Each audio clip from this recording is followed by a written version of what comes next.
नमस्कार, आप देख रहे हैं उत्तराखंड टाइम। मैं आपके साथ सपना कल्याण। नजर डालेंगे आज की सुर्खियों पर। अब की बार मोटे अनाज तैयार होने से पहले तय हो जाएगा MSP। केदारनाथ यात्रा मार्ग पर हुक्केबाजों पर एक्शन, रील बनाने वालों पे भी होगी बड़ी कार्रवाई। चारधाम यात्रा को लेकर कांग्रेस ने सरकार पर लगाए आरोप। चारधाम यात्रा विकास प्राधिकरण के गठन पर सरकार विचार कर रही है। उत्तराखंड में गर्मी ने तोड़ा 20 साल का रिकॉर्ड, 42 डिग्री से ज्यादा पहुंचा तापमान। उत्तराखंड में खरीफ सीजन के उत्पादित मोटे अनाजों की फसल तैयार होने से पहले न्यूनतम समर्थन मूल्य MSP तय हो सकता है। पहली बार प्रदेश सरकार झंगोरा, चौलाई, काला भट्टा, गहत, लाल चावल, राजमा समेत अन्य मोटे अनाजों का MSP तय करने के लिए गठित तकनीकी कमेटी उत्पाद लागत के आकलन करने के बाद अपनी रिपोर्ट सरकार को देगी। बीते वर्ष केंद्र सरकार की ओर से श्री अन्न योजना शुरू करने के बाद उत्तराखंड के मोटे अनाजों की मांग बढ़ी है। गौरीकुंड हाईवे पर फाटा के पास सड़क किनारे हुक्काबाजी कर रहे 3 युवकों को पुलिस ने चालानी कार्रवाई की। साथ ही युवकों को भविष्य में ऐसा काम न करने की चेतावनी दी है।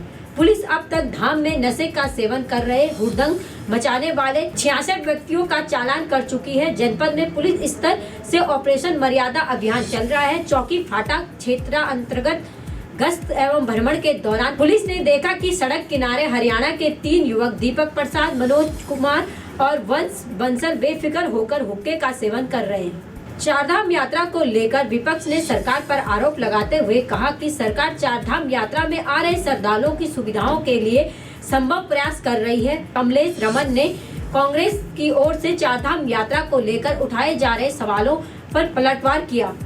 कांग्रेस के पास ना ही तो कहने के लिए कुछ है और ना ही करने के लिए कुछ है, और कांग्रेस की बात का जवाब मैं दूं भी क्यों, क्योंकि हम जनता की जवाबदेही पर हैं और जनता को जवाब देंगे इस चीज़ का। रही बात यात्रा को रोकने की, जिसका आरोप कांग्रेस के तथाकथित जो हमारे प्रवक्ता जी लगा रहे हैं, मुझे लगता है कि शायद उन्हें यात्रा के बारे में ये भी मालूम नहीं है कि इतना जो श्रद्धालु यहाँ पर पहुँच रहा है इस प्रदेश के अंदर, यहाँ इस प्रदेश के अंदर जो हमारी तीर्थ नगरी है जिसमें केदार बाबा, बद्री धाम, यमुनोत्री, गंगोत्री, तमाम इन जगहों को यात्रा के रूप में देखते हैं और श्रद्धालु यहाँ पर पहुँचते हैं, तो ये एक शुभ संकेत है कि तादाद में यहाँ पहुँच रहा है। हाँ, ये बात जरूर है कि एक चुनौती है कि जो श्रद्धालु यहाँ पर पहुँच रहे हैं उनको यात्रा सुगम हो, सही तरीके से उनको व्यवस्थाएं मिले, उनको जितनी हमारी स्वास्थ्य संबंधित खाद्य सामग्री मिले। मुझे लगता है कि ये थोड़ी सी चुनौती तो है, लेकिन सरकार इन सारी चीज़ों को लेकर के बहुत ही संजीदा है और अधिकारियों को दिशा निर्देश देने का काम करिए। माननीय मुख्यमंत्री जी स्वयं इस चीज़ की मॉनिटरिंग कर रहे हैं, हमारे अधिकारी तमाम वहाँ पर लगे हैं। राधा रतूड़ी जी स्वयं अधिकारियों से वार्ता कर रही है, ऋषिकेश से लेकर तमाम केदार धाम, बद्रीनाथ तक। पर फिर उसके बावजूद भी अगर कांग्रेस को इसमें कुछ कमियां नजर आती है तो मुझे लगता है कि उनके अपने चश्मे को साफ करा लेना चाहिए, क्योंकि उनके चश्मे में धूल बहुत जम चुकी है। बद्रीनाथ केदारनाथ मंदिर समिति के अध्यक्ष अजय अजिन ने प्रेस वार्ता में बताया कि सरकार चारधाम यात्रा में निरंतर सुधार कर रही है। इसके लिए सरकार चारधाम यात्रा विकास प्राधिकरण के गठन में भी विचार कर रही है। इसके लिए कमेटी का गठन भी किया गया है। जल्द ही कमेटी अपनी रिपोर्ट सरकार को सौंपने वाली है। सरकार निरंतर जो चारधाम यात्रा व्यवस्थाएं हैं उनमें सुधार किस प्रकार से हो, इसके लिए लगातार विचार कर रही है, प्रयास कर रही है। और इस क्रम में जो चारधाम यात्रा विकास प्राधिकरण की जो चर्चा हो रही है वो इन सारे विषयों को ध्यान में रखते हुए हो रही है और उस पर गंभीरता से अभी विचार चल रहा है। और जो भी उसमें जितना भी बेहतर, आप जानते हैं कि क्योंकि चारधाम यात्रा में बड़ी संख्या में श्रद्धालु तीर्थयात्री हमारे धामों में आ रहे हैं। चारधाम यात्रा एक तरीके से हमारे प्रदेश की आर्थिकी की रीढ़ भी है।